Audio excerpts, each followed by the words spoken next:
Welcome everybody to this Facebook Live. We'll just give this a few minutes to, a slight crash there of the system. Okay. Welcome everybody to this Facebook Live. Just give a few minutes for people to come on and connect, and hopefully we can have a few people that can just take advantage of this quick message.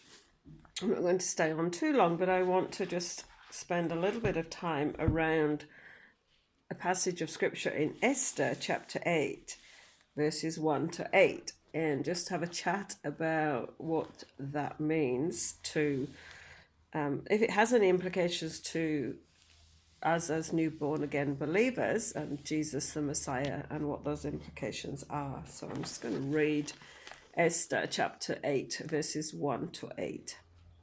Actually quite long separate verses, but bear with me.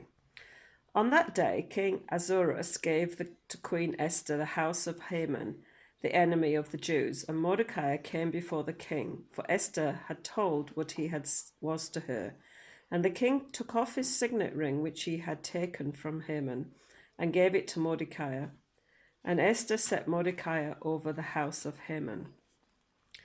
Then Esther spoke again to the king. She fell at his feet and wept and pleaded with him to avert the evil plan of Haman the Agagite and the plot that he had devised against the Jews.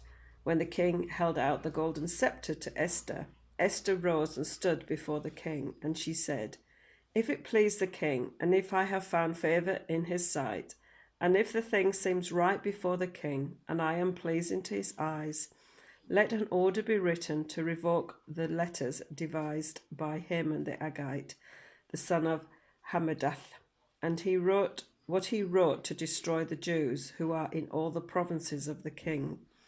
For how can I bear to see the calamity that is coming to my people? Or how can I bear to see the destruction of my kindred?" Then King Ahasuerus said to Queen Esther and to Mordecai the Jew, "Behold, I have given Esther the house of Haman, and they have hanged him on the gallows, because he intended to lay hands on the Jews. But you may write as you please with regard to the Jews, and in the name of the king, and seal it with the king's ring. For an edict written in the name of the king and sealed with the king's ring cannot be revoked." And that's the scripture that I want to focus on as we talk about what's going on in this passage. Just right at the beginning of the passage, we see that the king had given Queen Esther the house of Haman. And if you read back into the book of Esther, you get an idea of what the story is all about and what's gone on. Haman devised a plot to kill all the Jews, and it backfired on him, and he ended up being hung on the gallows. And the king had taken the signet ring, which was on Haman's finger, and given it to Mordecai, which was Esther's uncle. And Esther had set Mordecai over the house of Haman. But Esther was still disturbed, because there had been an edict written by Haman to say, on this such and such a day, particular day, everybody is to go out wherever they are and destroy and kill all the Jews. And this still stood, even though Haman had just been hung on the gallows and Mordecai now had the signet ring. So she had to go before the king, and it wasn't a small thing for her to go before the king, because for Esther, even though she was queen, she was only able to go before the king when she was summoned, and she pleaded to speak to him, and when he held out the golden scepter to her, that's verse 4, that meant that he'd given her an audience. And prior to that, she could have been, even though everything that's gone on prior, she could have been put to death for requesting an audience with the king without being summoned. So she tells him the problem that she's facing, that even though Haman is now hanged, that the edict that he wrote still stands, and she knew that it still stood. So the king then says to Esther, "Look, I've given you the house of Haman, and they have hanged him on the gallows." And he tells her in verse 8, but you may write as you please regarding the Jews and the name of the king, and seal it with the king's ring. For an edict written in the name of the king and sealed with the king's ring cannot be revoked. So what the king is saying to here is reminding Esther that you have the signet ring on your finger now, like I've got a ring on my wedding finger, and you've got that ring on your finger, and you can seal anything written. And if it's sealed with my signet ring, it will be as it is written.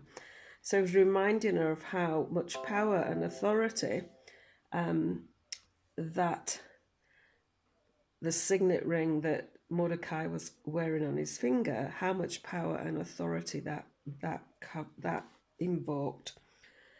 We can look back into Genesis, chapter, I think it's 44, and no, it's a bit earlier than that. There's a similar situation where the Pharaoh, 42, where the Pharaoh had given Joseph a signet ring. It's actually 41, got there in the end. Genesis 41, verses 42. And Pharaoh took off his signet ring from his hand and put it on Joseph's hand, and clothed him with garments of fine linen, and put the gold chain about his neck. And he made him ride in the second chariot, and they called out before him, bowed the knee. Thus he set him over all of the land of Egypt.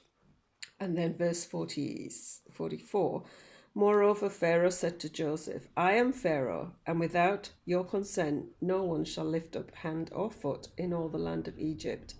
And Pharaoh called him a new name, gave him a new name and a new wife. But he was telling Joseph that signet ring that I've put on your hand is so powerful that I will still be Pharaoh and you will not be above me, but everything that happens in Egypt going forward from this point forward is subject to what you say. If you say nothing's going to happen, nothing will happen. If you say do this, then that's what will happen. So we've got two illustrations there in the Old Testament of where a signet ring is quite a significant thing that people are carrying, the power and authority of the king or of the Pharaoh. So how does that show us the Messiah? I mean, if Haman had succeeded in his plan by killing all the Jews, then we would have no messianic line. So this story is important to ensure that the messianic line continues. But this signet ring is also an important thing for us to actually consider as Christians, as born-again Christians now, because it's an illustration to us of a principle that is explained to us in the Gospel of Luke chapter 15. And this is the story of the prodigal son. So that's Luke 15, and you can read the whole chapter. It's not a very big chapter. And if we read down, this is when the son has come back home to the father, and the father says to his servants, this is verse 22 of Luke 15, bring the best robe, put a ring on his hand and shoes on his feet. Now there's a whole message around that, what's going on in that story. But he's saying the same thing is happening there in the story that Jesus is telling the disciples and the Pharisees and all that were listening, put a ring on his hand. And that gave that wayward son full rights in the family business. With that ring, that signet ring, he could sign business deals, he could make commitments to the family using the power of that ring. So it's pretty significant. Jesus is telling them in this gospel, and he's talking about the whole of his gospels. Jesus is talking about what it will mean for my kingdom. And he's telling them that, is giving them this illustration, which they knew immediately. They referenced in their heads immediately the two stories, the one in Esther and the one with Joseph and the Pharaoh, and they understood the power of that signet ring. And Jesus is telling them what his kingdom is going to be like, that as a born again believers, you know it from your scriptures, from the Old Testament stories, you know what that means, how powerful that signet ring is, And I'm giving you this illustration again. I'm using what you already know as your culture and your religion and saying this is what the kingdom is like. As you become born again, you are given the signet ring of the family business, and you are enabled to declare and decree things, as Pharaoh said to Joseph. Anything that you say, whatever you say, is what will happen in Egypt. And the only thing that I'm higher than is the fact that I'm Pharaoh and you're like the second in command. So Jesus is telling us as potential believers at this stage, because nobody was born again, that once you come into the kingdom, you are given all the power and authority to operate in the kingdom with the Father's business, and you have got that signet ring on your hand that signifies that you have that power and authority to operate in the family business.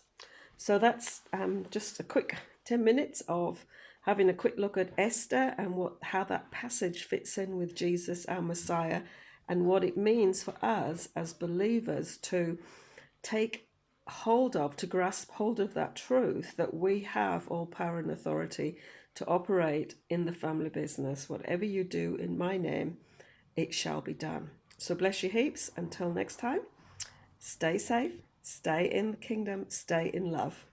Bless now.